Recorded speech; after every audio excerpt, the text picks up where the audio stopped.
दोस्तों आज हम पढ़ने वाले हैं क्लास 10th की एक बहुत ही इम्पोर्टेंट पोएम को जिसकी टाइटल है डस्ट ऑफ स्नो। और इस छोटे सी बट वेरी सिग्निफिकेंट पोएम में हम समझने वाले हैं एक लाइफ का बड़ा ही इम्पोर्टेंट सा मैसेज।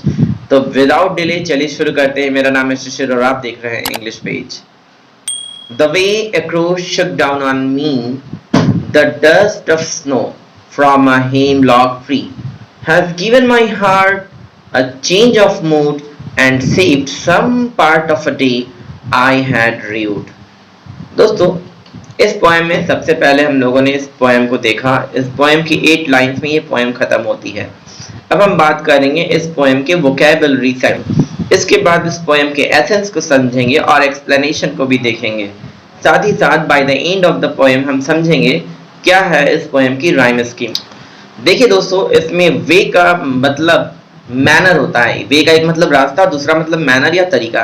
हेमलॉक ट्री की बात की गई है जो एक पॉइजनस ट्री है। र्यूड मींस होता है हेल्ड इन रिग्रेट और रिपेंटेंस, यानी कि किसी पश्चाताप की भावना में बंधे रहना। अब इस पोएम के एसेंस को समझते हैं कि sometimes an act as small as experiencing snow, rain, sunshine on one's body can brighten one's day up।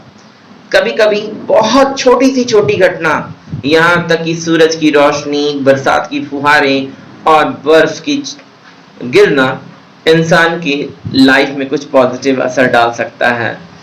तो छोटी छोटी चीज़ों की भी लाइफ में बड़ी ही इम्पोर्टेंस होती है और इस इंसान का एक पूरा का पूरा एटीट्यूड चेंज हो सकता है। इस पोएम में शुरुआत में ही इस पोएट जो हैं हेमलॉक ट्री के नीचे खड़े हैं और ये एक बहुत ही पॉइजनस नेचर का ट्री है। तो somehow or the other we can say it is a symbol of negativity, sorrow, pain, regret।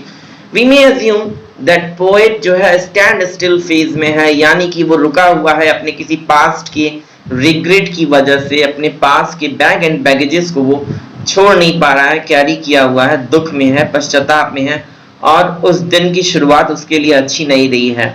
इसी बीच में उस ट्री के ऊपर एक डाल पे बैठा एक क्रो क्या करता है कि उस ट्री के उस ब्रांच पे बर्फ जो गिरी हुई है उसे हिलाता है और ये बर्फ पोएट के कंधे पर जा गिरती है। और जैसे ही ये बर्फ गिरती है पोएट के लिए बड़ा ही प्लेजेंट सा सरप्राइज होता है। पोएट देखते हैं अरे ये क्या बर्फ, और थोड़ा खुशनुमा महसूस करते हैं और इस तरीके से उनका वो दिन जो अब तक उतना अच्छा नहीं था एक प्लेजेंट सरप्राइज की वजह से थोड़ा सा खूबसूरत सा हो जाता है। और इस तरीके से पोएट कहते भी हैं कि it had saved my day, इसने मेरा दिन बचा लिया। इस खूबसूरत से एक्सपीरियंस ने मेरा दिन खूबसूरत और खुशनुमा सा बना दिया, वरना इस दिन की शुरुआत तो उतनी अच्छी नहीं थी। तो कभी कभी लाइफ में बहुत छोटी सी घटना भी जिंदगी में बहुत ही इम्पोर्टेंट और पॉजिटिव आपके लिए इन्फ्लुएंस जनरेट करती है और इससे आप अच्छा महसूस करते हैं।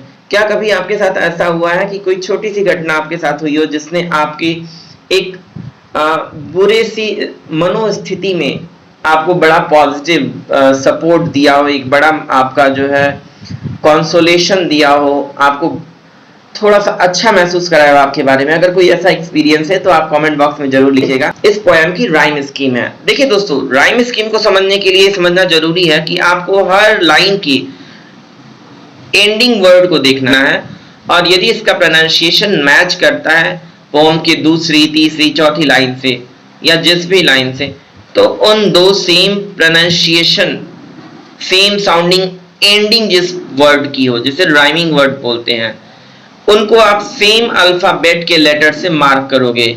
जैसे सपोज करो रेन और गेन, ए ए, तो इस तरीके से fought and caught, B B. तो इस पोएम में देखिए क्रो, मी, स्नो, तो क्रो और स्नो आप ए ए कर सकते हैं। फिर इसकी सेकेंड लाइन एंड होती है मी और फोर्थ लाइन एंड होती है ट्री। मी को आप करो बी से डिनोट, ट्री को करो आप फिर बी से डिनोट। इस पोएम की जो है अगली लाइंस जो है वो हार्ट और मूड है, जिसे हम सी और डी से डिनोट करेंगे, क्योंकि हार्ट जैसा कोई वर्ड ऊपर नहीं आया हुआ था।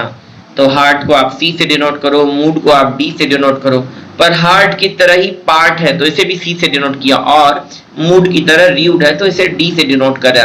तो इस तरीके से देखिए पूरी पोएम की राइम स्कीम क्या होती है ए बी सी डी और इस तरीके से इस पोएम की राइम स्कीम है। आज के लिए सिर्फ इतना ही। Thanks a lot for watching, take care and keep learning.